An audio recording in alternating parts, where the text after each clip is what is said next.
In late August 2019, Dave Chappelle released his Sticks and Stones special on Netflix, and while the majority of the country was enjoying their Labor Day weekend, Buzzfeed put out an article demonstrating exactly how to miss a point. The general point is, what is the purpose of comedy? But ultimately, the point is, what is Dave Chappelle's purpose with his comedy in this special? BuzzFeed is wrong about Dave Chappelle, and here's why. I could start this with the old tired shtick of dragging BuzzFeed for its fluff, but I won't, as I like its fluff.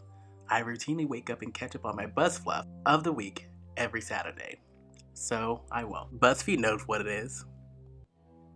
Well, okay, just one. See this? This is stupid. Don't admit this. Not everything you learn is a PowerPoint presentation. Go somewhere with this grade school shit. But I digress. On August 27th, Tommy O'Barra wrote an article titled, Dave Chappelle Doesn't Need to Punch Down. Her sub-tagline included the phrase, occasionally funny, and asked the question, why can't he be more thoughtful? Oh boy. Dave opened Sticks and Stones singing Prince's 1999 as an amuse-bouche, the first taste with which to prepare your palate for what you're about to receive. This is meant to provide context, to set you up what you are about to experience. It is to set the tone, as deliberately emphasized, most obviously, by Dave pointing out the lyrics, trying to run from my destruction, you know I didn't even care. Dave messes up these lyrics. The actual lyric, it's much more general. It says trying to run from the destruction, but Dave takes it personal because what he is about to do is potentially going to wreak havoc. Tommy O'Barra starts off her article recounting the most embarrassing things she has done online. It was 2009, and Michael Jackson had died. She came to his defense when a classmate pointed out how he was an alleged child molester. She says this is the most embarrassing thing she has done online. For someone who was a former evangelical Christian and a Sagittarius, she even points out how this is probably tame. Skimming over Dave's criticism of Michael Jackson's victims and R. Kelly to get to the meat of her point, and that is Dave Chappelle is attacking the LGBT community, the alphabet people. And I find that hilarious. Why? Because our acronym is ever evolving. I don't personally care if it stands for 45 different letters as long as we are a united community. But again, I digress. Miss O'Barra starts in on how Dave doesn't apologize for his anti-trans jokes of the past, forgetting to mention that he's not required to. She goes on to lambaste him for his jokes. She quotes Twitter opinions as references to support her sentiments. She hurls out the term anti-trans over and over again in this article, and furthermore wants to force him to watch Pose, as if forcing him to watch a TV show is going to make him want to change. This isn't the Clockwork Orange, Tommy. She finally gets to the point of her article. Dave says that he sees himself in everyone he makes fun of, and he uses the example of poor white people, because he was once poor. Tommy then asks unintelligent question, but what about trans or gay people? This is how she ends her article. First things first, Tommy, ending your article with the question doesn't make it any more poignant. It's, in my opinion, cheap. Secondly, the special is over. He told a joke imagining what it would be like to have body dysmorphia, asking the question, what if I felt I was Chinese in this big black body? Or did you forget that? After watching the special, I went on to YouTube and watched the live stream of Kim, who runs the channel for Harriet. Kim essentially shared Tommy's sentiments in her live stream. Both these beautiful, intelligent black women were listening, but they were not hearing. Not the meaning, not the intention, and especially without the proper equipment. It's like they almost just threw away their amuse-bouche, and they were left without headphones, and they were stuck listening to it on a shitty iPhone 3 speaker. They needed good equipment, and that equipment is the genius of good, insightful, profound comedy, which is why they missed the point. In this special, Dave went in lobbing softballs compared to his last two specials. His formula was to reference his past incendiary remarks and then tell a joke to deconstruct that perception of him. This special was a masterclass in how to take a joke. They did not pay attention. Dave states that he thinks the world is too sensitive, but not in the general sense, but in the comedic sense, which is the only thing he has any real power in assessing.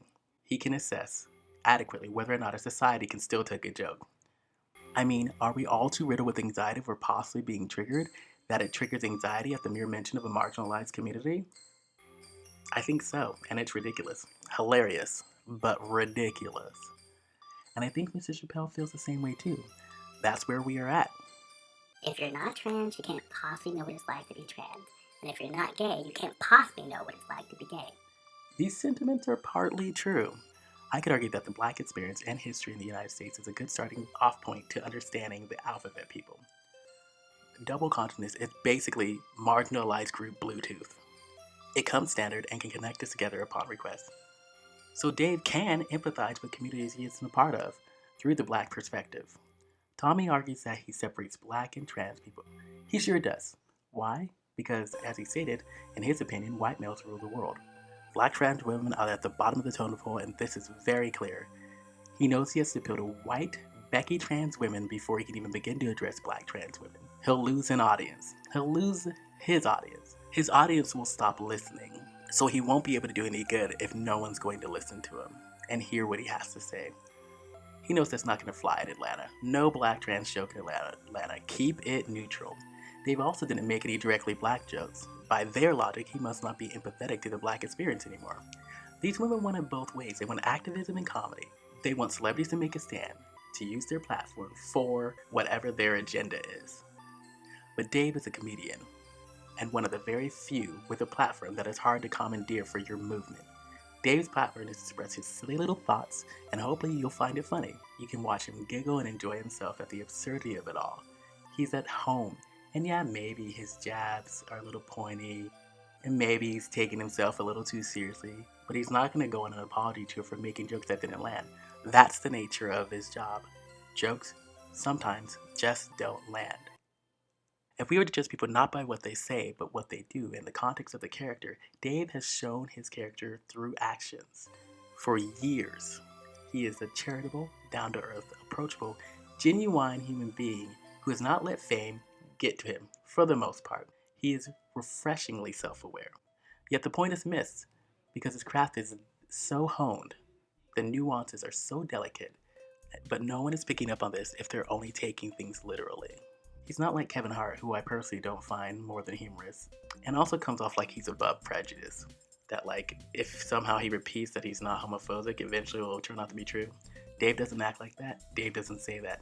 Dave says he does not hate anyone, and even goes so far as to remark at the end of his set that he sees himself in the people he makes fun of. And if we look deep in ourselves, we can see how contradictory we are, and those contradictions are absurd. And that's the humor of it. That is hilarious. From my perspective as a gay man, we are a community umbrellaed under an acronym, but we are all separate, which Dave has pointed out.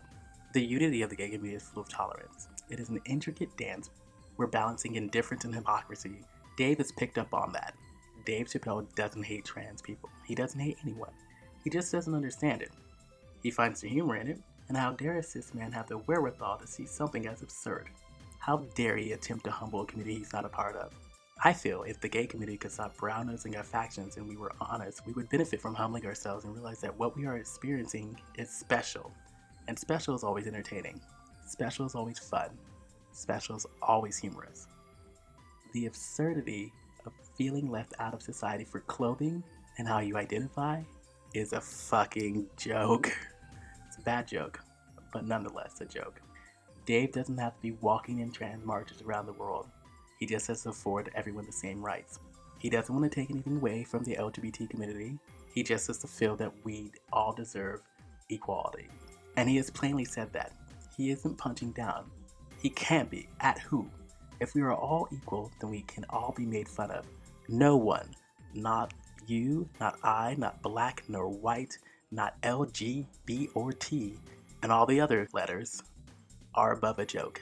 No one is above a joke. Dave Chappelle ultimately is a comedian, and is probably one of the greatest commentators on the absurdity of our society, and the duality of what it means to be human. He is at once an intellectual and a stupid kid telling crude, goofy stories to get attention.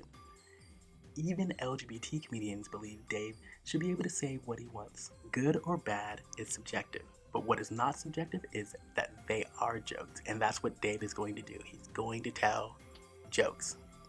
From what I gather, Dave Chappelle believes in the motto, live and let live, and we should do that for him.